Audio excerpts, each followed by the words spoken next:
In an extremely significant development that has gone relatively untouched by the mainstream media, the RBI recently allowed 18 countries to trade in the Indian rupee.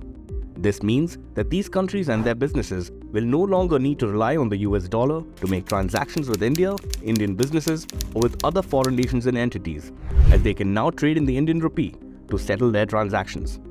These countries include the likes of Germany, Sri Lanka, Singapore, the United Kingdom, Israel, New Zealand, and Russia.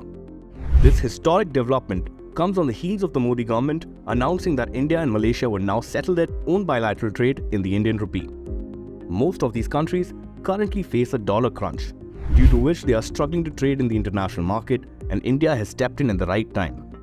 While this is good for India's trade deficit and relieves us of our own reliance on the USD, India's ballgame is a long-term strategy that is exploiting an international trend, the inevitable decline of the dollar and what is popularly being coined as de-dollarization. So why are countries wanting to ditch the dollar, and what is India seeking to gain from this? Let's rewind almost exactly 1 year back to the outbreak of the Ukraine conflict, when Russia went to loggerheads with the United States and its Western allies. Soon after the conflict erupted, the United States and its European allies imposed a series of sanctions on Russia, Russian banks, and other Russian entities. This immediately created three crucial issues for the international community. Where would Europeans buy their oil and natural gas from in the winters, if not Russia? Where would Russia sell the bulk of its oil and natural gas, if not Europe? And most importantly, how would the rest of the international community continue to trade with Russia for its needs, given the sanctions imposed by the West? It is worth pointing out here that these sanctions can only be effectively enforced when the sanctioned parties, or those who wish to continue to trade with these sanctioned parties, use the US dollar as the base currency for their trade and transactions. Meaning avoid the USD, sanctions avoided, problem solved. Enter India, which had taken a calculated decision to remain neutral in the Ukraine conflict. In the past 1 year, India has become a strategic buyer and a middleman of sorts for both Russian crude oil and refined petroleum. Much of the crude oil was refined by Indian refineries and sold to international buyers, while much of the petroleum was sold to the domestic market, the proceeds of which continue to go towards paying off a decades-old oil bond that was issued by the erstwhile UPA. 1 year on, India seems to have again found a silver lining in a dark cloud and has offered the rupee as an alternative to the US dollar, thereby allowing countries to engage in international trade despite having a shortage of dollar reserves, or to skirt US sanctions in order to trade with sanctioned countries like Russia.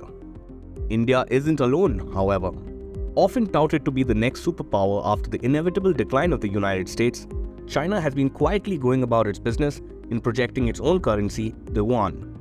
It has even succeeded in winning over crucial US ally Saudi Arabia in endorsing the China-backed petro yuan, an alternate for the petrodollar as a currency to be used for the international trade of oil.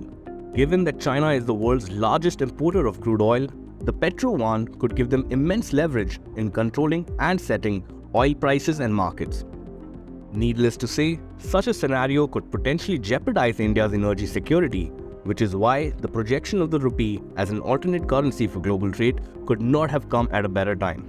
We are fast moving away from a unipolar world, where the US and its allies control the markets and set the rules, to a multipolar one where independent countries and blocs exercise greater control over their regions, their policies, as well as their preferred markets.